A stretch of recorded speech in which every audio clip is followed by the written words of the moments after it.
Do you remember your first day of school? Maybe you were 6, 5 years old. You were really nervous. You didn't know what was going to go on. Maybe you ate all alone in the lunchroom. Now, imagine it was your first day of school, but you came from a country on the other side of the world. You didn't have anyone around. You didn't know the language. You didn't know the culture. You didn't even know if people wanted you to be there. What would that be like? When I was an undergraduate student, I met students like this in the cafeteria at school. They came from countries all over the world like Morocco, Egypt. They told me that they were studying at a place called the ELI, the English Language Institute, because they wanted to improve their English to take classes. And they really wanted to meet Americans so that they could make friends.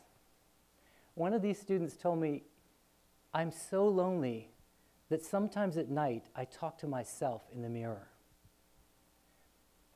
One day I met this student in the cafeteria and I heard him trying to talk to an American student. And I heard the American say, quote, "Why don't you learn English, you dumb foreigner?" Unquote. So I became a teacher at the ELI because I wanted to help students like this to learn the language and the culture that they need to succeed in life. And along the way, I became interested in conflict resolution. And when I was getting my certificate, one of my assignments was to interview a practitioner. So I interviewed someone here on campus named Monica Jacobson, and she was the director of a program called Dialogue and Difference. And this program is pretty unique. It has 2 parts to it.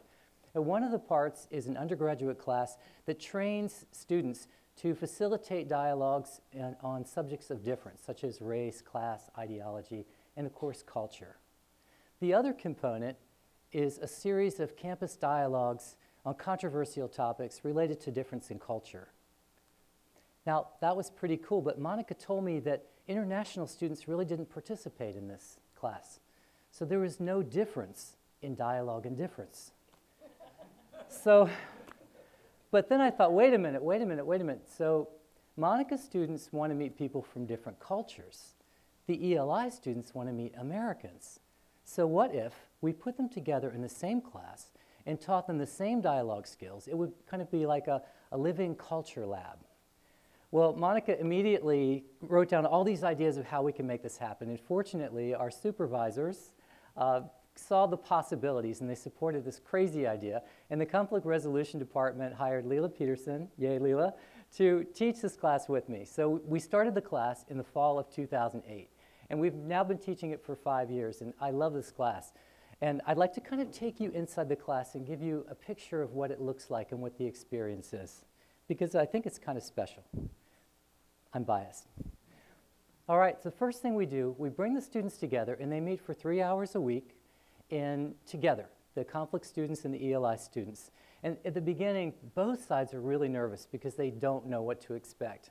Now, one of the first things we do, though, is we have them establish ground rules. So we say, what are some guidelines that would make you feel more comfortable participating in this class?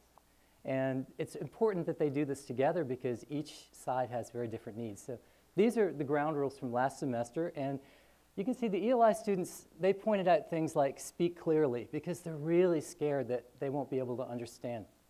But number 2, that's the one, every semester the students choose that, respect. We should respect each other.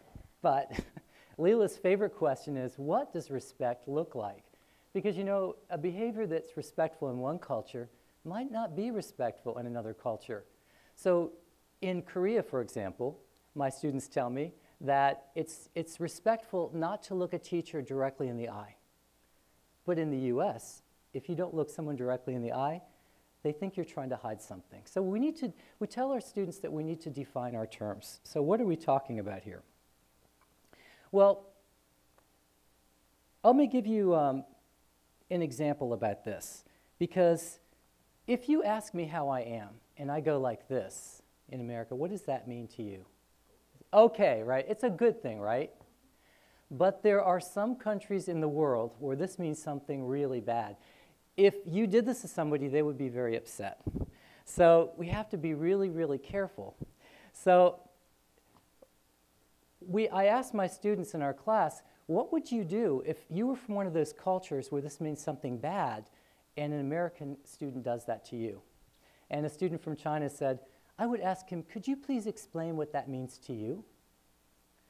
So we're defining, so you define your terms, right? So eye contact, respect, we define your terms. And you know, another example too is if our students are talking about something like liberal and conservative, and so they ask you, are you liberal or conservative?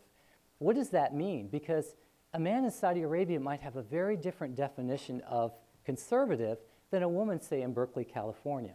So we define our terms. So as long as we're defining terms, let's define dialogue. What do we mean by that?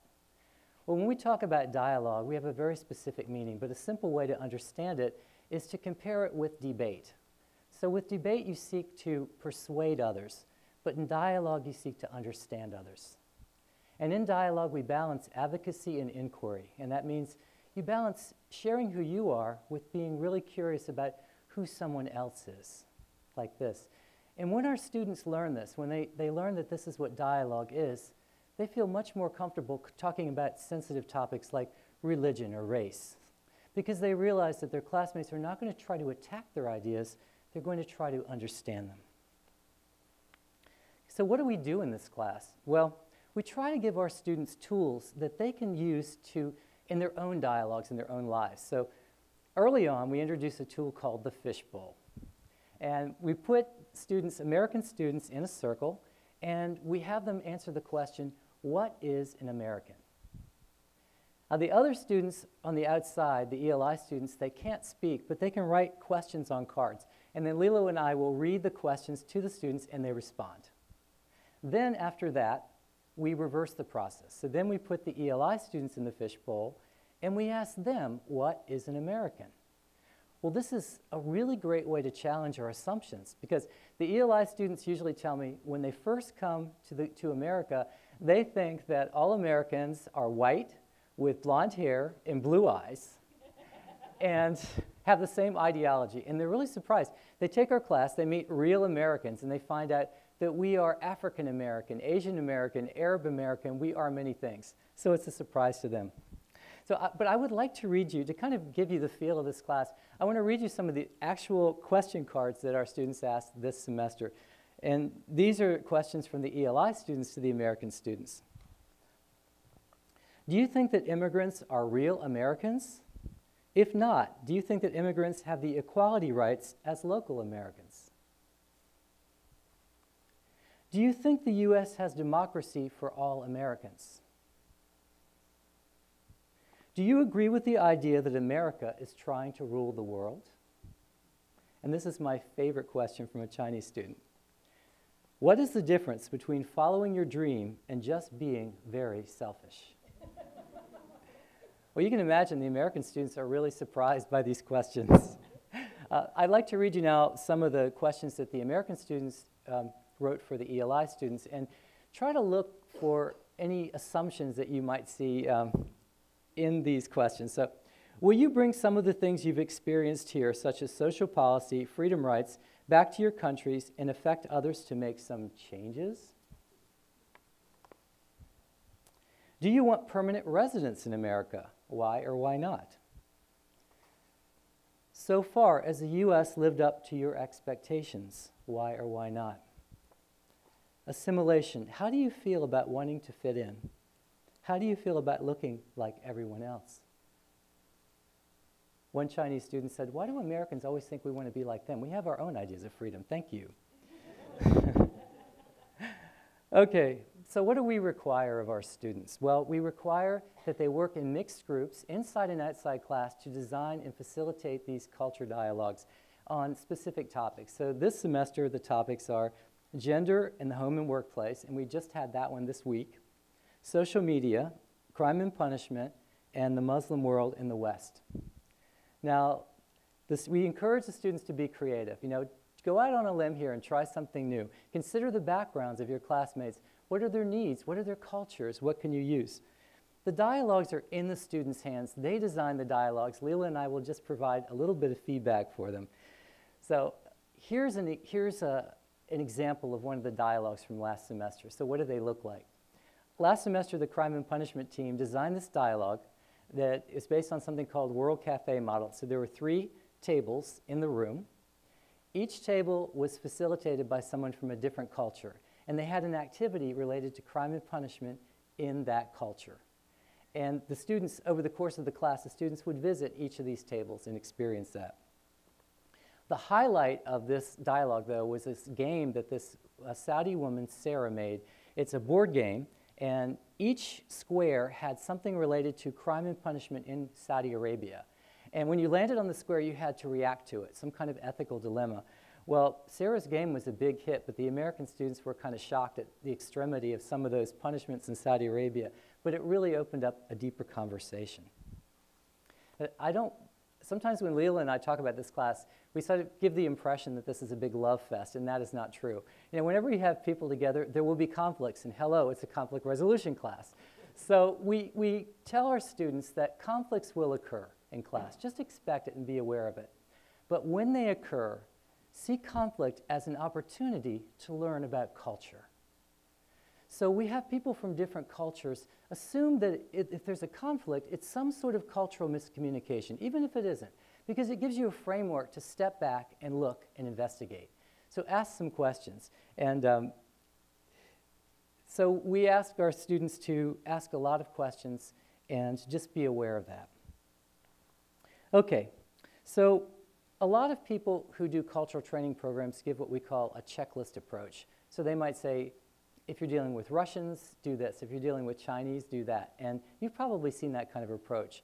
And it is useful. I mean, it has a certain way in. But you know what? You can know 1,000 things about my culture, but you don't know me. I'm the person in front of you. If you want to know who I am, ask me. If you have a classmate who's Muslim, don't give them 1,000 facts that you know about Islam. Ask them, what is that experience like for you? They'll probably tell you, and they might also ask you something about yourself. Now, throughout the semester, we ask the students to give us some kind of feedback. What is this like for you? Because Leila and I know that we like the class, but what do they think? So here is an example from last semester. The first question we asked was, what's going right for you? And the students said, everyone is willing to help and talk. We all respect each other. And the second question was, what are your concerns? Firstly, I'm worried that my English will not let me to express my opinion totally, which will make misunderstanding. Secondly, can't fully understand what Mason students indicate. So this is a typical response because this was mid-semester and they're a little bit concerned about their English. Now, the greatest kind of feedback that we get, though, is seeing how the students come to respect and care for each other. That's pretty powerful. And a wonderful example of this is Sarah, the same Sarah who made the board game. And what I didn't tell you about Sarah is Sarah wore a veil over her face. And this is kind of intimidating for Americans. We're not used to this, so it seems a little bit scary. But over the semester, people got to know Sarah, and they got to know what a warm person she was. So they were a little bit upset when she told this story in our Muslim World in the West dialogue. So she said, when I first came to the US, I took my children to Disney World. They were so excited. It was like a dream. But then an American woman came up to me and she said, "Are you a terrorist?" I thought she said, "Are you a tourist?" So I said, "Yes, yes." But then I saw her face. She looked afraid. She took her children and she ran away. And then I understood what she had said, and I felt so bad. You know, we all like to be with people who are like us, right? You know, it kind of makes sense. Difference can be threatening. And I guess from an evolutionary point of view, that kind of makes sense, right? But you know what? The world is changing, and we need to learn how to get along and understand people who are from very different backgrounds. You know, one of the ways that maybe we can do that is through a class like Dialogue and Difference. You know, maybe international students are more than just dumb foreigners. Maybe they can be a resource to help us to understand difference. Not only difference around the world, but also difference right here in our country, in our neighborhoods, and even in our schools. Now, the students who take this class, they come away somehow transformed. We had a student from Burundi last year. He's who lived through the Burundi genocide. He came up to us after class one day and said, "This class has taught me that dialogue can change the world." Pretty cool. I'd like to share with you Sarah's feedback. So what did Sarah think about this class? This is what she said.